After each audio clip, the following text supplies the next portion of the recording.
En la famosa obra de Juan Bunyan, titulado El progreso del peregrino, se ilustra la vida del creyente a través del peregrinaje de un personaje llamado Cristiano, que sale de la ciudad de la destrucción y se dirige hacia su destino, hacia la Canaán celestial.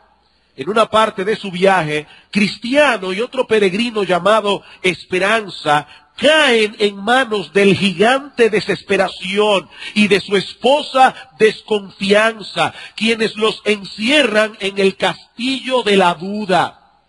Después de golpearlos severamente, dice Bunyan, y de echarlos en un calabozo inmundo, Desesperación y Desconfianza tratan de convencer a los peregrinos de que se quiten la vida, porque ya no había esperanza para ellos. Y como no pudieron disuadirlos, la señora Desconfianza le sugiere a su marido que los saque fuera del calabozo al patio para que ellos vieran los huesos y calaveras de todos aquellos que el gigante ya había despedazado. Dice ella, hazles creer que antes de una semana los desgarrarás como has hecho con sus compañeros. Mis hermanos, eso es lo que ocurre muchas veces cuando el creyente se desvía momentáneamente de su camino y cae en un período de decadencia espiritual. Casi siempre queda atrapado en el castillo de la duda. Satanás hará todo lo posible por convencerlo de que para él no hay esperanza, que no vale la pena hacer otro intento para salir de su situación. Y cuando él no puede hacerlo desistir de seguir luchando, entonces trae a la memoria de este cristiano todos los casos que él conoce de supuestos creyentes que apostataron de la fe y se apartaron del Señor, tratando de hacerle creer que si ellos no pudieron salir de esa prisión, él tampoco podrá hacerlo. ¿Qué le dice Desconfianza a su marido? Muéstrale los huesos y calaveras de aquellos que ya tú has despedazado y hazles creer que antes de una semana los desgarrarás como a ellos. Pero los que han leído la historia del progreso del peregrino saben que la historia no termina allí. Los peregrinos pudieron escapar de ese horrible castillo porque recordaron que ellos tenían una llave llamada promesa. Mis hermanos, Dios nos ha dejado todos los recursos necesarios para que nosotros lleguemos sanos y salvos a nuestro destino final, a pesar de todos los peligros, a pesar de todas las tribulaciones que nosotros tengamos que enfrentar en este mundo caído. Así que si en este momento estás atrapado en el castillo de la duda, y Satanás está tratando de convencerte de que no hay esperanza para ti, mi amado hermano, recuerda que él es un homicida y un mentiroso. Él es homicida y mentiroso. Él miente para destruir. En el paquete de la salvación que Dios nos ha dado por gracia, vino incluido esa llave que abre todas las puertas del castillo de la duda. Acompáñeme al libro de Oseas, el primero de los profetas menores. Se encuentra después de Daniel y antes de Joel. El libro del profeta Oseas, capítulo 14. Escuchen lo que Dios promete a su pueblo que se había apartado de él. Dice en el capítulo 14, vuelve, oh Israel, a Jehová tu Dios, porque por tu pecado has caído. Llevad con vosotros palabras de súplica y volved a Jehová y decidle, quita toda iniquidad y acepta el bien y te ofreceremos la ofrenda de nuestros labios. No nos librará el asirio, no montaremos en caballos, ni nunca más diremos a la obra de nuestras manos, dioses nuestros, porque en ti el huérfano alcanzará misericordia. En otras palabras, no nos apoyaremos en el brazo humano, no nos apoyaremos en otros ídolos, nos apoyaremos únicamente en ti. Y ahora escuchen lo que dice Dios. Yo sanaré su rebelión. los amaré de pura gracia, porque mi ira se apartó de ellos. Yo seré a Israel como rocío, él florecerá como lirio y extenderá sus raíces como el Líbano. Mis hermanos, Dios promete sanar la rebelión de su pueblo. Dios promete hacernos fructificar otra vez.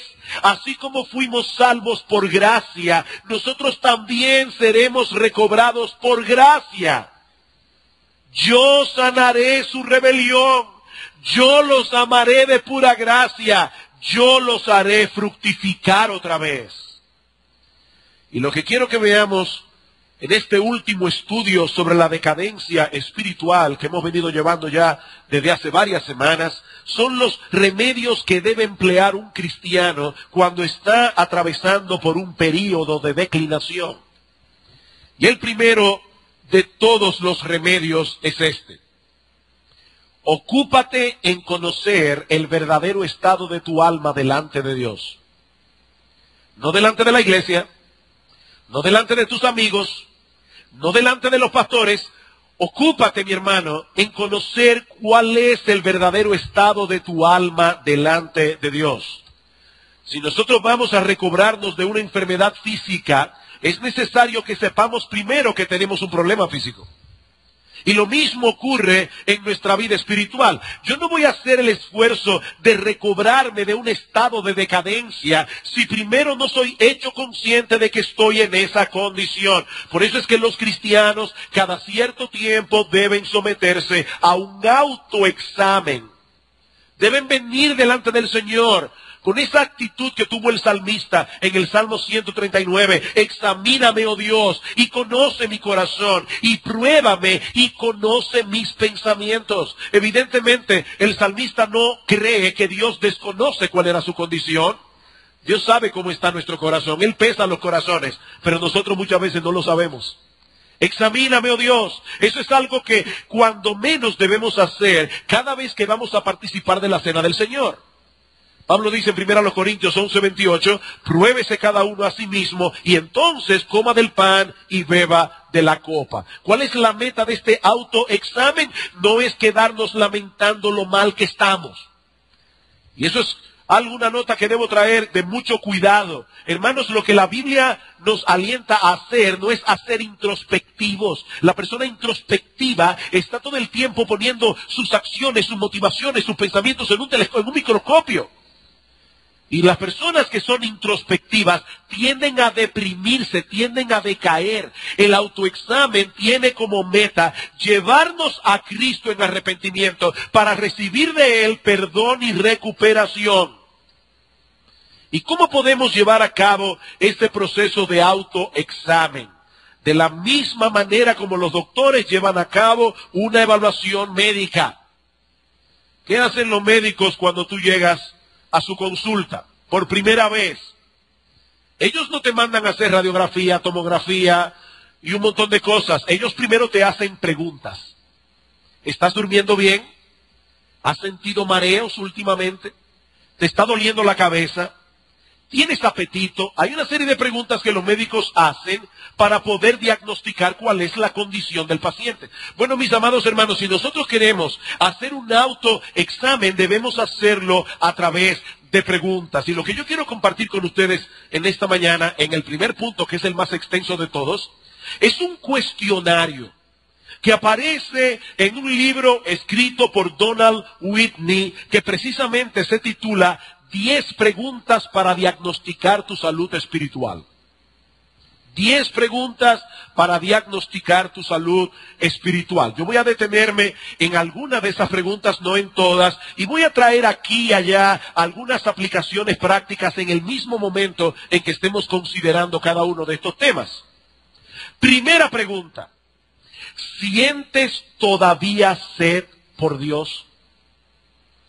Primera pregunta: ¿sientes todavía sed por Dios? Vayan conmigo al Evangelio de Juan. Evangelio de Juan, capítulo 4, donde Juan nos narra el encuentro que tuvo el Señor Jesucristo con una mujer de Samaria. Dice en el capítulo 4 que Cristo llega al pozo de Jacob La mujer samaritana llega junto con él y Cristo le pide de beber.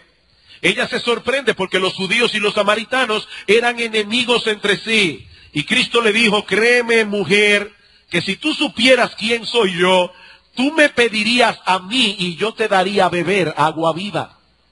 Ella dice, ¿cómo? Pero yo no veo qué cántaro tienes tú para sacar el agua, pero si eso es así, dame de esa agua. Dice el Señor en el versículo 13, respondiendo Jesús le dijo, cualquiera que bebiere de esta agua volverá a tener sed, mas el que bebiere del agua que yo le daré no tendrá sed jamás, sino que el agua que yo le daré será en él una fuente de agua que salte para vida eterna. Es importante notar en este pasaje que Cristo no promete a la mujer samaritana destruirle la sed. Repito, Cristo no promete a la mujer samaritana destruirle la sed. Lo que Él promete es proveerle un manantial inagotable para saciarla. ¿Qué pasaría si Cristo destruyera nuestra sed espiritual? Que nunca más sentiríamos nuestra necesidad de Dios. Nunca más sentiríamos nuestra necesidad de Cristo. Y como bien ha dicho alguien, Cristo no quiere santos autosatisfechos. Cristo no quiere santos autosatisfechos. Lo que Cristo le promete a la mujer samaritana y a todos nosotros es que si bebemos del agua que Él ofrece, tendremos un manantial inagotable donde podremos saciar nuestra sed continuamente. John Piper dice al respecto, un manantial satisface la sed, no removiendo la necesidad que tienes de agua, sino estando allí para proveerte agua cada vez que estás sediento, una y otra vez, una y otra vez, una y otra vez. Ahora hay ocasiones en que los creyentes nos sentimos más que sedientos. Hay ocasiones en que los creyentes tenemos el alma reseca. Tenemos el alma agrietada de aridez. Y aunque eso puede ocurrir por muchas razones, es posible, mis amados hermanos, que el problema sea que estemos bebiendo demasiado de la fuente equivocada. De la fuente equivocada de este mundo. Y por supuesto, cuando un creyente está bebiendo demasiado de la fuente de este mundo, al mismo tiempo va a beber cada vez menos del manantial de Dios. Cada vez menos. Yo supongo que todos aquí saben por experiencia que no todo lo que se bebe calma la sed. No todo lo que se bebe calma la sed. De hecho, hay líquidos que más bien la incrementan. ¿O no es así? Bueno, pues lo mismo ocurre cuando el creyente se detiene demasiado en las cosas de este mundo. Cuando el creyente descuida su comunión con Dios.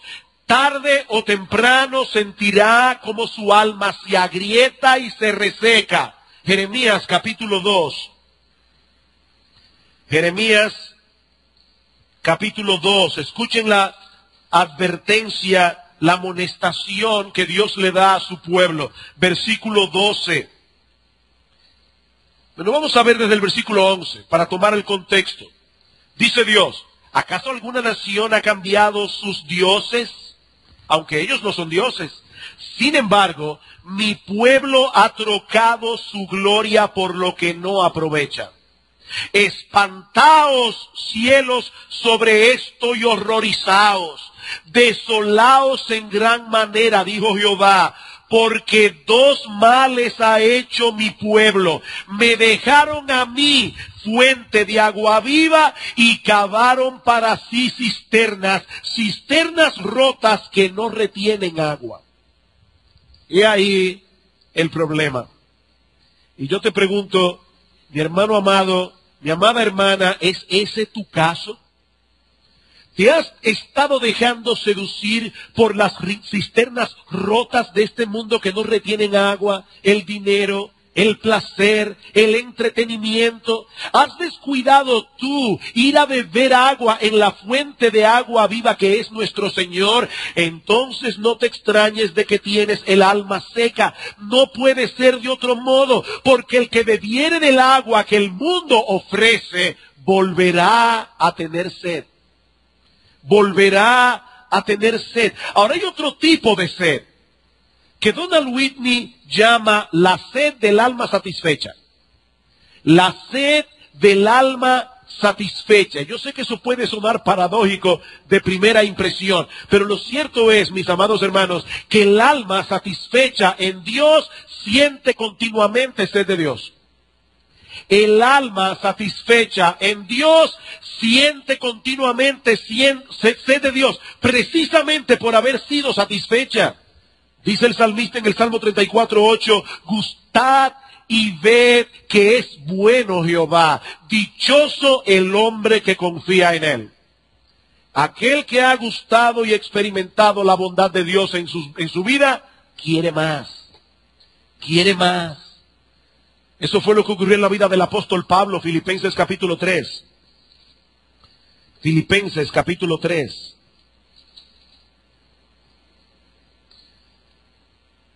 Noten lo que dice el versículo 7.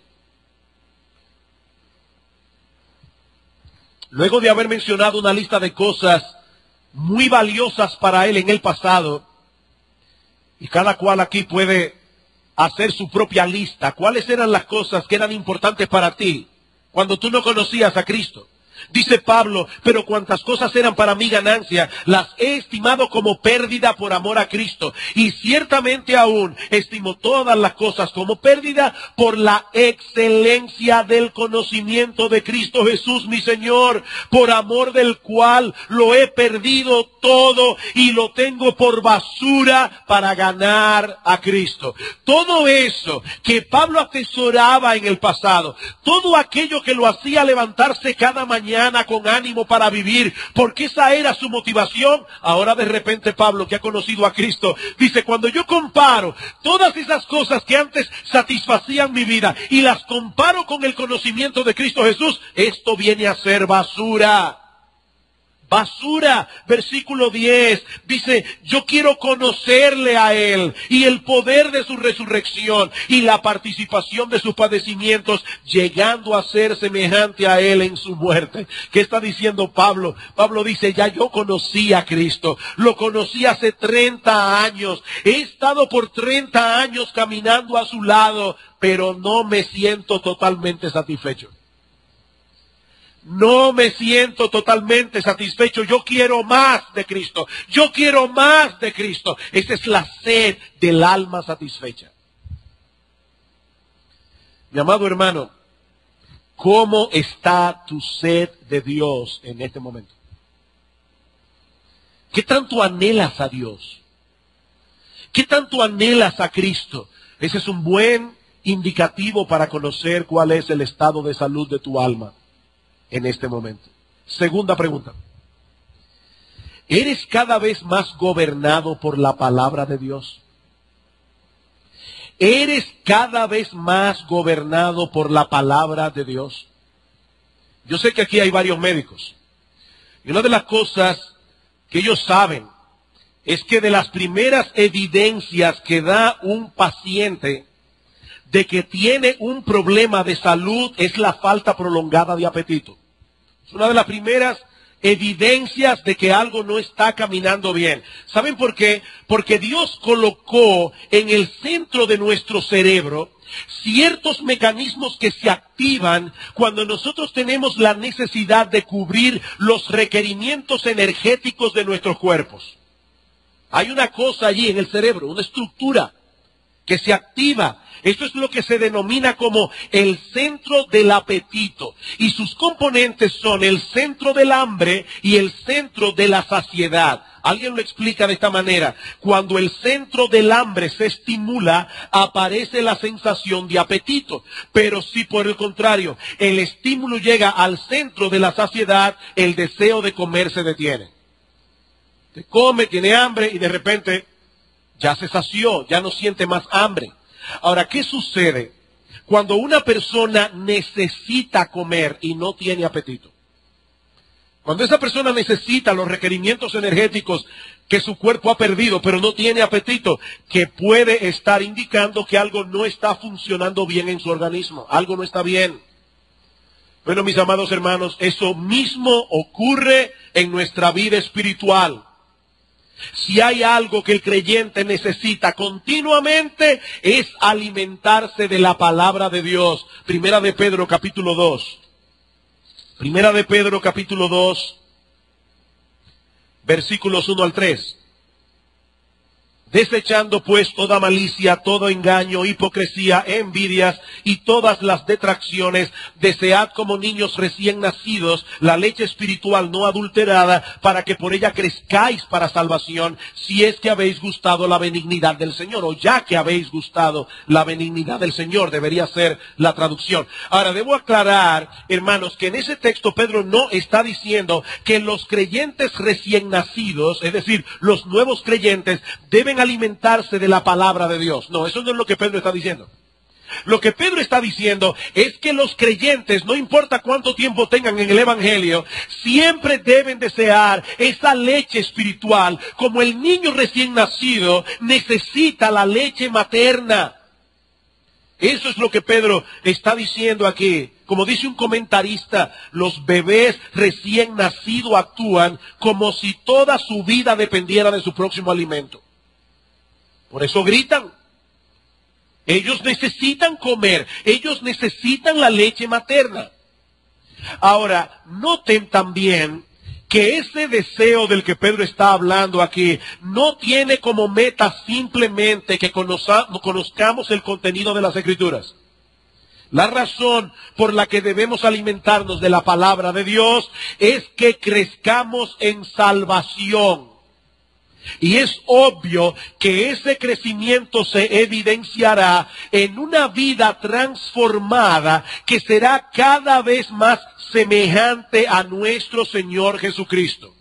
Por eso la pregunta de este cuestionario no es si estás leyendo la Biblia regularmente. Eso no fue lo que yo pregunté, o lo que Donald Whitney pregunta. La pregunta es si estás siendo cada vez más gobernado por la palabra de Dios. Esa es la pregunta. Mi hermano, déjame sacar otras preguntas de esta pregunta. ¿Qué tan frecuentemente tú te encuentras a ti mismo cuestionando lo que dice la Biblia respecto a ciertas áreas específicas de tu vida? ¿Qué tan frecuentemente tú te descubres a ti mismo diciendo, ¿qué dice Dios acerca de esto? Otra pregunta. ¿Consultas con hermanos más maduros que tú cuando tú no estás seguro del curso de acción a seguir? Cuando no sabes si es o no es la voluntad de Dios. ¿O tú eres el tipo de creyente que difícilmente busca consejo? Porque un creyente que difícilmente busca consejo no lo hace porque se las sabe todas, sino por dos razones básicamente: por orgullo y porque no le interesa hacer la voluntad de Dios. Eso es lo que yo quiero hacer, ese es mi curso de acción, y aunque yo no esté seguro de si esa es la voluntad de Dios, yo voy a hacer lo que yo quiero. Hay personas que no buscan consejos, sino opiniones que fortalezcan su deseo. Ellos saben a dónde ir. Ellos no van a ir a esas personas que les van a decir lo que ellos no quieren oír, porque ellos no quieren el consejo bíblico, ellos quieren apoyo. Mi hermano, ¿qué tan frecuentemente buscas consejos de personas más maduras que tú, cuando tú no sabes si un curso de acción eso no es la voluntad de Dios? ¿Qué tanto procuras conocer esa voluntad de Dios revelada en su palabra para obedecerla? Otra pregunta, ¿cuándo fue la última vez que luego de haber estado en la iglesia y haber escuchado la predicación de la palabra de Dios, has cambiado aspectos concretos de tu vida? Trata de recordar, porque si no lo recuerdas, es posible que hace mucho tiempo que estás viniendo a la iglesia, estás escuchando la palabra, te está entrando por un oído y saliendo por el otro. ¿Cuándo fue la última vez que estando allí sentado en tu asiento, oíste la predicación de la palabra de Dios y eso te llevó a un cambio en tu vida? Eso produjo un cambio en tu curso de acción, incluso produjo un cambio en tus creencias. Ah, pero yo creía que esto era así. Pero ahora me han mostrado por la Biblia que esto es asá. ¿Cuándo fue la última vez? Mi hermano, ¿puedes tú identificarte con el salmista en las expresiones que él usa sobre la palabra de Dios en el Salmo 119? Vamos allí un momento. Salmo 119. Como todos ustedes saben, o la mayoría, este es un salmo que habla de la palabra de Dios. En los 176 versículos que tiene este salmo, en 173 se menciona la Biblia de una manera o de otra. Y escuchen cómo el salmista apreciaba la Biblia. Versículo 44, perdón. Guardaré tu ley siempre, para siempre y eternamente, y andaré en libertad porque busqué tus mandamientos. ¿Cuál es la visión, la perspectiva que muchas personas tienen de la ley de Dios? Que la ley es una camisa de fuerza. Eso es una visión diabólica y pagana de los mandamientos divinos. Y yo no estoy diciendo esta palabra por chocarlos. Es que ese pensamiento viene del infierno. La ley de Dios conduce a la libertad. Andaré en libertad porque guardé tus mandamientos. Niños, déjenme contarles una historia muy ilustrativa que ya he usado otras veces. No es que estoy sufriendo de Alzheimer, es que no estoy encontrando ilustraciones mejores. Una vez había un trencito que iba corriendo a través de sus rieles perfectamente bien. Pero un día el trencito vio los animales que estaban en el bosque brincando y saltando libremente. Así que el trencito pensó: yo no quiero seguir en este riel, en la próxima vuelta me apeo. Así que el trencito, cuando estaba llegando a la próxima vuelta, aceleró, dio un salto y salió del riel. Y por supuesto fue feliz como los animales del bosque, saltando de rama en rama. ¡No! Se quedó atascado, porque el tren fue diseñado para correr en el carril. Nosotros fuimos diseñados por Dios para hacer su voluntad. Cuando decidimos salirnos de ese riel, no nos hacemos más libres, nos esclavizamos. Andaré en libertad porque guardé tus mandamientos. Y hoy día hay muchos creyentes, aún creyentes, que quieren liberarse de la ley de Dios. Andaré en libertad, versículo 47. Y me regocijaré en tus mandamientos, los cuales he amado. Y me alzaré asimismo mis manos a tus mandamientos que amé. Y meditaré en tus estatutos. Versículo 97. Oh, cuánto amo yo tu ley. Todo el día es ella mi meditación. Versículo 113. Aborrezco a los hombres hipócritas, mas amo tu ley. Versículo 127. Por eso he amado tus mandamientos más que el oro puro.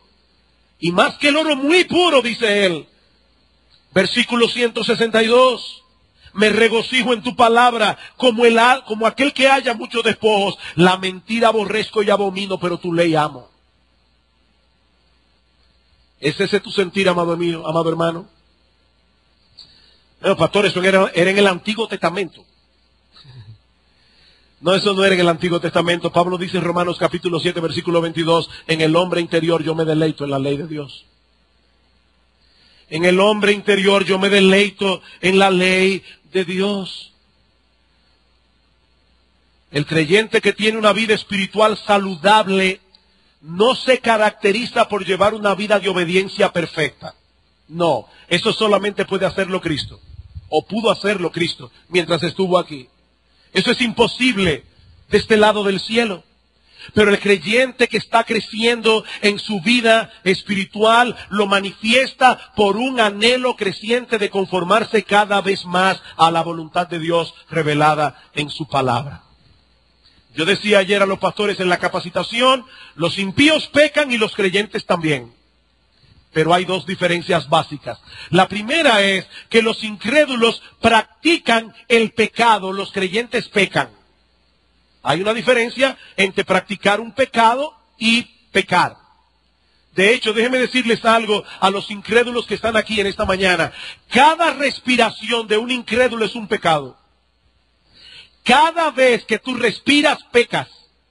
Porque Dios sostiene tu vida para que tú vivas para su gloria, pero tú no estás respirando para Él. Así que la vida del incrédulo es un continuo pecado. La del creyente no. El creyente peca, pero no practica el pecado. La segunda diferencia entre el creyente y el incrédulo es que están peleando contra su enemigo desde dos terrenos distintos. El incrédulo está en el terreno del pecado luchando contra Dios. ¿Y por qué Dios es tan malo y tan cruel que me prohíbe todo lo que a mí me gusta? Ese es el pensamiento del impío. El creyente está en el terreno de Dios luchando contra el pecado. Y aun cuando peca, se avergüenza de haber hecho lo malo. Es una diferencia total. El creyente que está bien espiritualmente desea conformar su vida cada vez más a la voluntad revelada de Dios. Hablando en un sentido práctico, dice Donald Whitney, te das cuenta de que la palabra de Dios está teniendo una influencia creciente sobre ti cuando puedes señalar un creciente número de creencias y acciones que han sido cambiadas en tu vida debido a la obra de textos específicos de la Biblia. Tú puedes señalar acciones, creencias que la palabra de Dios transformó en tu vida. ¿Qué hacer si tú descubres que tu deseo por la Biblia ha menguado? Y con esa falta de apetito por la Biblia, también ha menguado la influencia de la Biblia sobre ti. Te voy a dar un consejo extraño.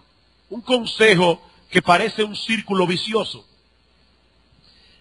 ¿Quieres volver a tener apetito por la Biblia? Date un banquete regular de Biblia. ¿Quieres tener otra vez apetito por la Biblia? Date un banquete regular de Biblia. Dice Donald Whitney, nada puede hacerte más hambriento por la Biblia que la Biblia misma. ¿Por qué algunas personas se aburren leyendo la Biblia si la Biblia es un libro fascinante?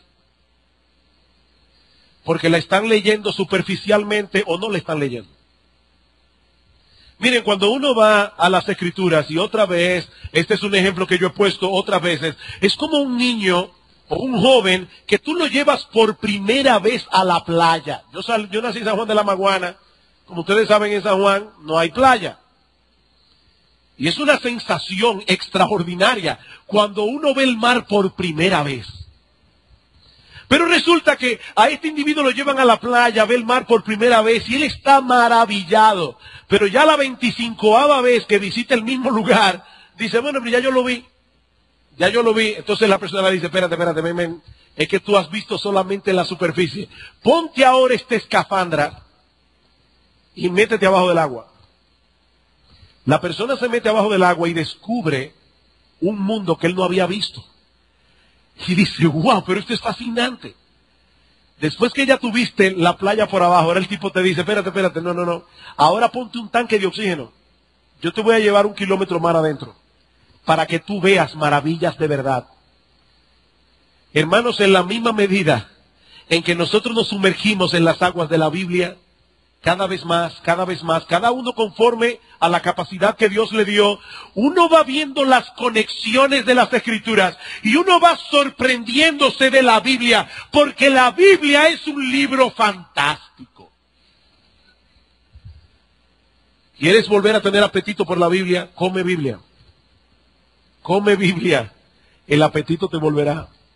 Tercera pregunta. ¿Estás creciendo en tu amor por los demás? ¿Estás creciendo en tu amor por los demás? Decía Martín Lutero, mientras más ama a una persona, más se acerca a la imagen de Dios. Mientras más ama una persona, más se acerca a la imagen de Dios. Eso es exactamente lo que dice el apóstol Juan en su primera carta. Amémonos unos a otros porque el amor es de Dios. Todo aquel que ama es nacido de Dios y conoce a Dios porque Dios es amor. El que no ama no ha conocido a Dios. El amor. El amor. ¿De dónde aprendió el apóstol Juan que el amor era tan importante? Lo aprendió de su Señor, de Jesucristo. Juan capítulo 13. Juan capítulo 13. Versículo 34. Un mandamiento nuevo os doy, que os améis unos a otros, como yo os he amado, que también os améis unos a otros. En esto conocerán todos que sois mis discípulos, si tuviereis amor los unos por los otros. Juan 15:12. Este es mi mandamiento, que os améis unos a otros como yo os he amado. Versículo 17. Esto os mando, que os améis unos a otros. Que os améis unos a otros. Y vamos a través del Nuevo Testamento y vamos viendo esas exhortaciones una y otra vez. Amaos unos a otros con amor fraternal. Romanos 12:10. No debáis a nadie nada, sino el amaros unos a otros. Romanos 13:8. Todas vuestras cosas sean hechas con amor. 1 Corintios 16:14. Porque toda la ley en una sola palabra se cumple. Amarás a tu prójimo como a ti mismo. Gálatas 5:14. Y andad en amor, como también Cristo nos amó y se entregó por nosotros. Efesios 5:2. Y así pudiera seguir texto tras texto tras textos. La salud espiritual de un creyente se manifiesta a través de una medida creciente de amor hacia otro o hacia otros. Y nosotros pudiéramos estar creciendo en otras áreas, en el conocimiento, en la fe, hasta en el altruismo. Pablo dice, si no tienes amor, de nada te sirve. Si tuvieres toda la fe de tal manera que pudieres pedir a un monte que se desarraigue y se mueva para otro lado y no tienes amor, de nada sirve. Si tuvieres toda la ciencia, todo el conocimiento, eres un genio y no tienes amor, de nada te sirve. Si entregares todos tus bienes a los pobres y hasta tu cuerpo para ser quemado y no tienes amor, de nada te sirve. El amor, mis hermanos, el amor es central en la vida cristiana. ¿Saben lo que ocurre cuando un creyente está decayendo espiritualmente? Deja de amar. ¿Y saben lo que ocurre cuando un creyente deja de amar? Deja de parecerse a Jesucristo. Deja de parecerse a Jesucristo. Y comienza a cultivar hierbas malas en su jardín. El amor es sufrido. Es decir, el amor tiene aguante. Una persona que no ama no aguanta mucho. El amor es benigno. No solamente aguanta insultos, injurias, sino que le hace bien al que le hace mal. Es benigno.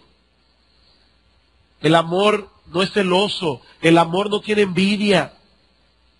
El amor no es rencoroso. Pero una persona que no ama es envidiosa, es egoísta, es egocéntrica, es celosa. Es terrible la falta de amor. Hace que no nos parezcamos a Cristo. Queridos hermanos, todos nosotros debemos cultivar en nuestras vidas la gracia del amor. Sea que estemos en decadencia o no, todos tenemos que cultivar esa gracia. ¿Y cómo podemos hacer eso? Donald Whitney nos da algunas sugerencias. En primer lugar, medita en el hecho de que el amor es la marca distintiva más importante del cristiano. Hay muchas marcas distintivas en el cristianismo, pero el amor es la más importante. Dice Maurice Roberts, La gracia suprema del cristiano es el amor. El amor es la joya suprema entre las gracias de la vida cristiana. Y ahora escuchen, dice él, nosotros lo sabemos, pero continuamente lo olvidamos. Nosotros lo sabemos, pero continuamente lo olvidamos. Medita en eso, mi hermano, continuamente. Exponte a todos esos textos del Nuevo Testamento que hablan de la necesidad de amarnos unos a otros. Medita en eso. Y pídele a Dios en oración que eso impacte tu corazón. Segundo, deja que tu corazón se inflame con el fuego del amor de Dios. Tú quieres amar. Recuerda constantemente cuánto Dios te ha amado a ti. Recuerda constantemente cuánto Dios te ha amado a ti. ¿Qué dice Juan? En esto consiste el amor, no en que nosotros hayamos amado a Dios, sino en que Él nos amó a nosotros y envió a su Hijo en propiciación por nuestros pecados. Amados, si Dios nos ha amado así, debemos también nosotros amarnos unos a otros. Medita en el amor de Dios. Tercero, deleítate en imitar a Dios amando como Él ama. Deleítate en imitar a Dios amando como Él ama. Hermanos, déjenme hacerles una pregunta rara. ¿Dios es feliz? ¿Dios es feliz? ¿Sí o no? Si Dios es feliz. ¿Y Él es amor? ¿Saben lo que el diablo nos dice? Si tú te dedicas a amar a los demás, se van a aprovechar de ti. Y tú vas a ser un desgraciado. No, eso no es verdad, eso es mentira. Eso es mentira. Dios es amor y Él es feliz. ¿Y saben lo que dice el Señor? Es más bienaventurado dar que recibir. Es más bienaventurado dar que recibir. ¿Saben por qué mucha gente tiene una vida desgraciada? Porque son egocéntricos. Porque viven para sí mismos. Eso es una maldición. Eso es una desgracia. Mi amado hermano, mi amada hermana, deleítate imitando a Dios. ¿Qué dice Efesios 5:1? Y sed imitadores de Dios como hijos amados y andad en amor. Sed imitadores. Y la palabra ahí griega es mímica. Hagan mímica de Dios, imitándolo en su amor. Cuarto, identifica aquellas relaciones donde tienes más necesidad de crecer en amor. ¿Es en el seno de tu familia? ¿Es entre tus hermanos en la iglesia? ¿Es entre tus amigos?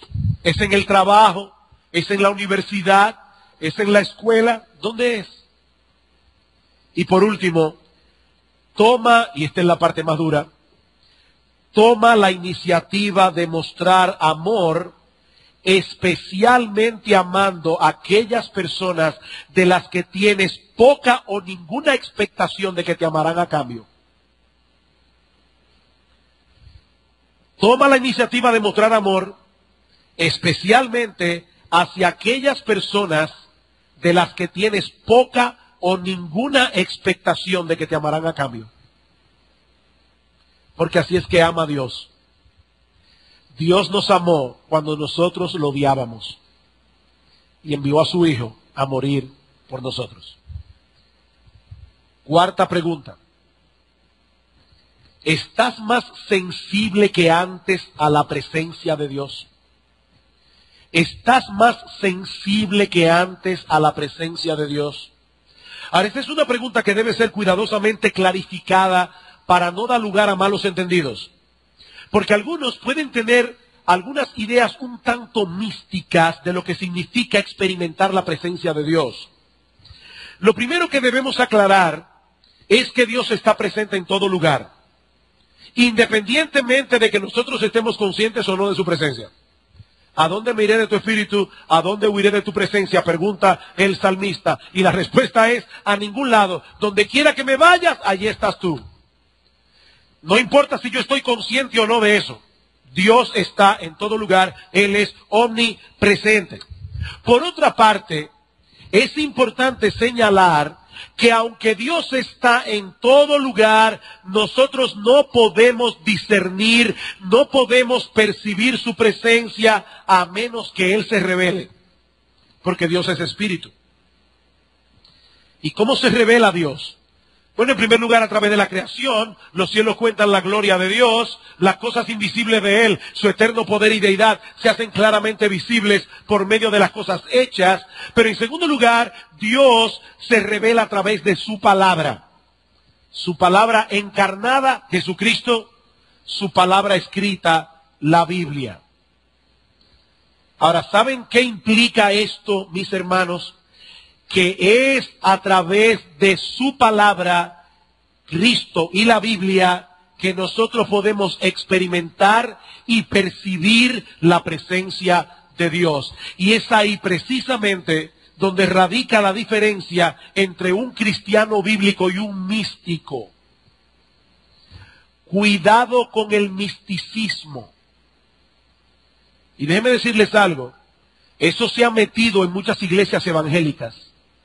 Un misticismo cristiano. No, cuidado.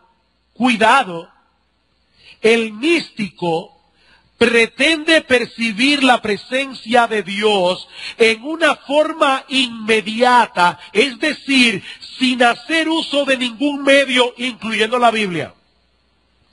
Por otro lado, el místico a menudo describe esa experiencia de percibir la presencia de Dios como encontrar a Dios dentro de ti, perderte en Dios y olvidarte de ti mismo. Es un arrebato emocional. Y yo debo aclarar, el experimentar la presencia de Dios no está exento de emociones. Pero experimentar la presencia de Dios no es un arrebato emocional en el que tú pierdes el control y te olvidas de ti mismo y te fundes en Dios. No. No es así como la Biblia lo describe. El fruto del Espíritu es amor, gozo, paz, paciencia, bondad, benignidad, mansedumbre, templanza, dominio propio. Cuando usted ve una persona que parece que está loca, porque ha perdido el control, está en trance. Mire, él está lleno de lo que sea, pero no del Espíritu Santo. Yo no sé de qué está lleno, pero no es del Espíritu Santo. El fruto del Espíritu es dominio propio. Mientras más lleno está una persona del Espíritu de Dios, más controlado está. Timoteo, 2 Timoteo 1:6, no nos ha dado Dios espíritu de cobardía, sino de poder, de amor y de dominio propio. ¿Usted sabe cuántas iglesias hoy día las personas experimentan la presencia de Dios y ruedan por el piso? En Toronto hay un movimiento que es el movimiento de la risa. De repente estas personas en la iglesia experimentan una histeria colectiva supuestamente efectuada por una obra del Espíritu de Dios, donde todo el mundo comienza a reírse y no se puede parar. Bueno, hermanos, yo no sé qué es lo que pasa en estas iglesias, pero ustedes pueden estar seguros, eso no viene de Dios. Eso no viene de Dios.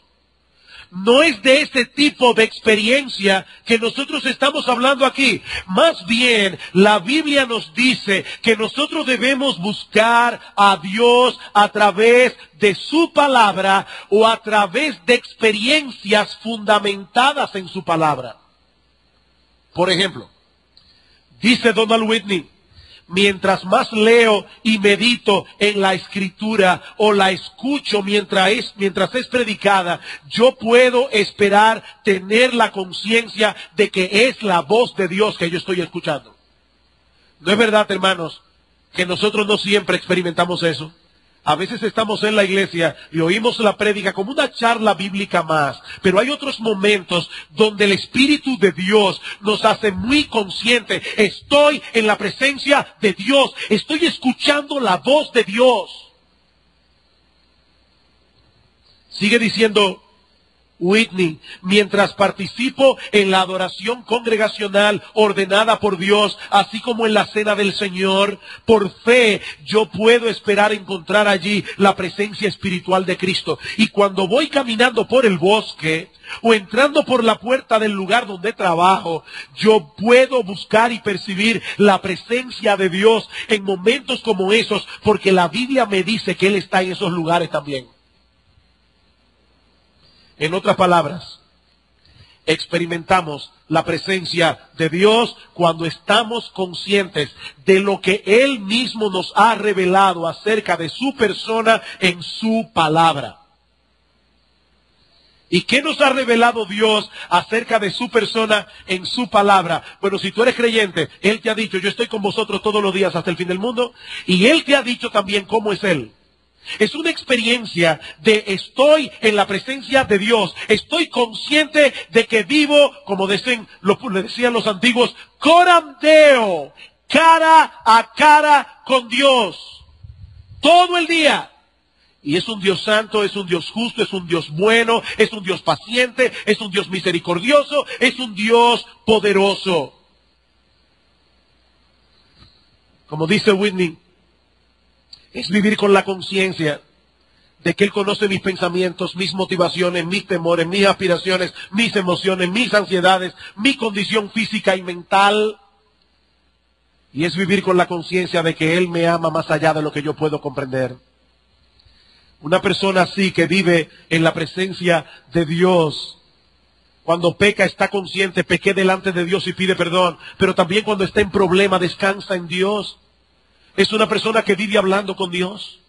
Él está consciente, yo estoy con Dios. Y mi pregunta es, ¿estás disfrutando, mi amado hermano, de la dulzura de esa compañía? Manteniendo con Él una relación de adoración y gratitud. Deleitando tu mente en lo que Dios ha revelado de sí mismo en su palabra. Esa es la pregunta. ¿Cómo puedo hacer eso? Varias sugerencias. ¿Quieres experimentar la presencia de Dios? Varias sugerencias rápidamente. Primero, acude a menudo al lugar donde Dios se revela más claramente, la Biblia. Mis hermanos, la Biblia es el parque donde nosotros nos sentamos a hablar con Dios. Él nos habla y nosotros le hablamos. Vete al parque. Dice Martin Lloyd-Jones, mientras más conocemos la Biblia y la leemos, más a menudo seremos llevados a la presencia de Dios. De manera que si quieres poner al Señor delante de ti, dedica mucho de tu tiempo a la lectura regular de la Biblia. Segundo, reconoce su presencia contigo mientras caminas con Él. Yo estoy con vosotros todos los días hasta el fin del mundo. Esposas, déjenme hacerles una pregunta. ¿No es verdad que muchas veces ustedes están en la misma habitación con su marido y por causa de que él no conversa, por causa de que él está encerrado en sí mismo, el hecho de estar en la misma habitación no los está uniendo más ni está acrecentando vuestra intimidad? Ustedes no se quejan a cada rato de eso. Bueno, mis hermanos, ¿por qué nosotros vamos caminando al lado con Cristo todos los días de nuestra vida, encerrados en nosotros mismos y olvidando que Él está ahí? Pásate la vida hablando con Cristo, que Él está a tu lado. Habla con Él el día entero. ¿Saben lo que es la oración? La oración es el batimóvil, el batiteléfono de Batman, que está conectado con el del comisionado. El comisionado nada más tiene que levantar el teléfono y ya está conectado con Batman. Nosotros tenemos un batiteléfono conectado con el cielo las 24 horas. Y ¿saben lo mejor? Es gratis. Gratis. Ni siquiera como el Skype. Porque en el Skype hay que ir a una computadora. Esto es gratis. El día entero. Nosotros andamos con Cristo el día entero. Tercero, acude al culto de adoración con la expectativa de que te vas a encontrar con Él. Donde estén 2 o 3 congregados en mi nombre, y estoy yo en medio de ellos. De ellos, ven a la iglesia, Señor. Yo quiero percibir tu presencia. Yo quiero oír tu voz. Medita continuamente en la verdad de que Dios es omnipresente. Medita en eso.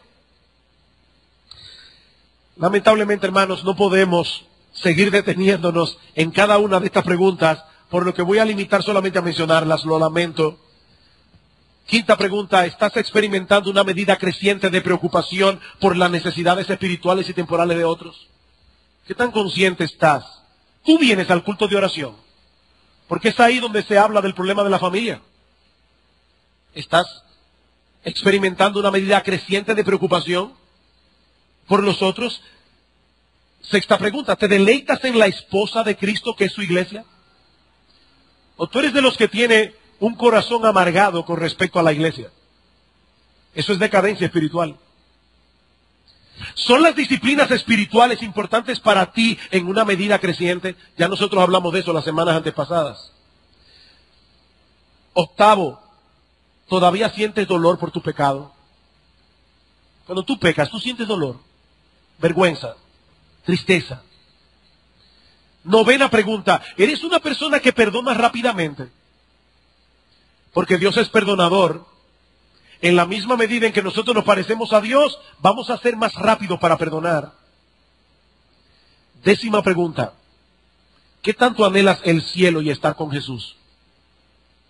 ¿Qué tanto anhelas el cielo y estar con Jesús?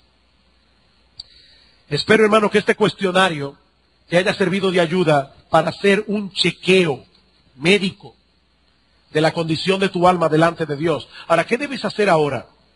Si has descubierto que alguna de esas áreas no están caminando bien, si has descubierto que estás atravesando por un periodo de decadencia espiritual, créame, no más de 5 minutos. Esto va a ser muy breve. Ocúpate en tratar con tus pecados en una forma bíblica, viniendo delante de Dios en arrepentimiento, pero con la esperanza de ser perdonado y restaurado. Mi hermano, mi hermana, recuerda lo que decíamos al principio. No hay razón para que un creyente se quede encerrado en el castillo de la duda. Dios ha puesto en tus manos la llave de la promesa. Y Él no solo promete perdonar nuestros pecados, cuando nosotros vamos delante de Él en confesión de faltas, Él promete restaurar nuestra vida. Si confesamos nuestros pecados, Él es fiel y justo para perdonar nuestros pecados y limpiarnos de toda maldad. ¿Qué le dice Cristo a la iglesia de Éfeso? Yo tengo contra ti que has perdido tu primer amor. Por tanto, recuerda de dónde has caído. Arrepiéntete y haz las primeras obras.